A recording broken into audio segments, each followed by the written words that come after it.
The last South American civilization we're going to think about are the Incas. And here is some of their story. When Spanish and Portuguese explorers landed in the New World, they found the Aztecs flourishing in Central America. They met Mayans living in small scattered tribes throughout Central America.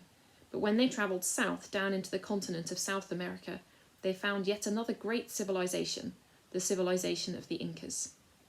The Incas lived in the mountains that run along the western coast of South America. Today we call this area Peru.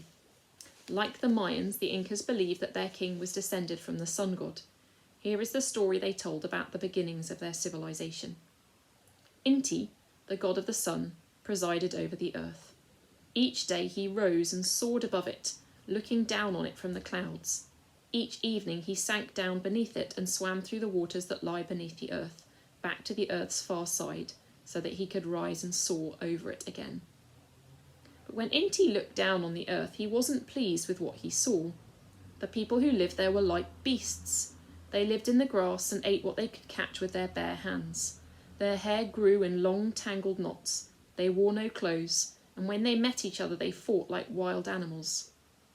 So Inti said to his great queen, Pachamama, who ruled the earth, "Look at these people, they live like animals in the dirt. We must teach them to build cities and roads, to wear clothes, and to live together in peace." Pachamama agreed. So the ruler of the sun and the ruler of the earth summoned their son and daughter into their presence.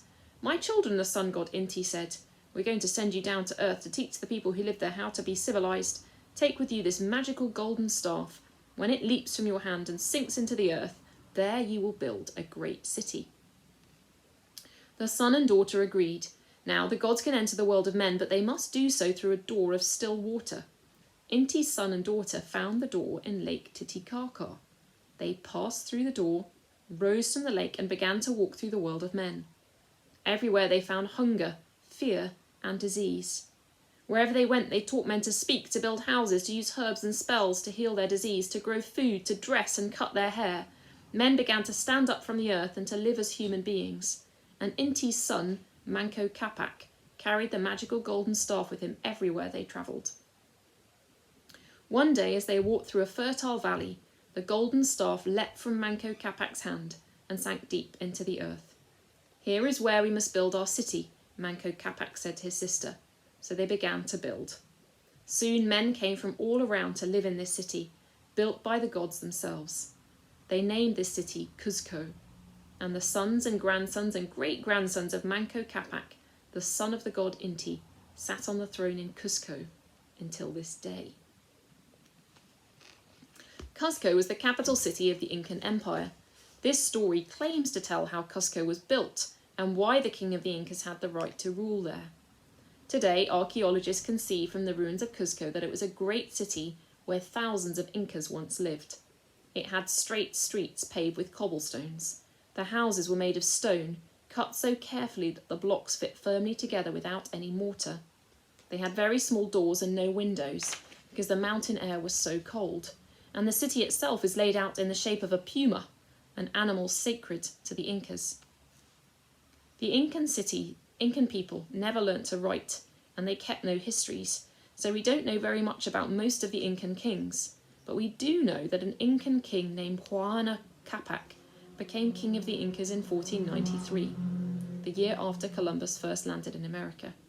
Huayna Capac ruled over an empire that stretched along the coast of South America for 2,500 miles, almost as long as the United States is wide. He built good wide roads all throughout his empire. Traders went back and forth on these roads carrying their goods on llamas. These goods, beautiful cloth, woven from the wool of llamas and sheep and dyed in bright colours, pottery jars often made in the shape of animals or of men's heads, jewellery of gold and turquoise, travelled from one end of the empire to the other. The governors of the different cities all along the road sent messages to each other as well, using a complicated code of knots tied into coloured rope. Messengers ran along the roads, carrying these ropes from one city to the next. But when Huayna Capac died, he divided his empire between his two sons. One ruled the north, the other ruled the south. Soon these brothers began to fight with each other. Hundreds of Inca warriors died on both sides. The kingdoms of both brothers grew weaker and poorer. When more Spanish explorers arrived, Anxious to settle down in the new continent they discovered, the two warring kings were too weak to resist.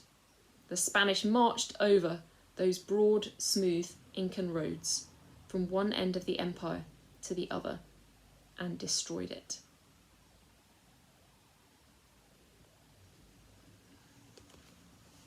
So one of the ways in which an empire can be destroyed is when it's divided.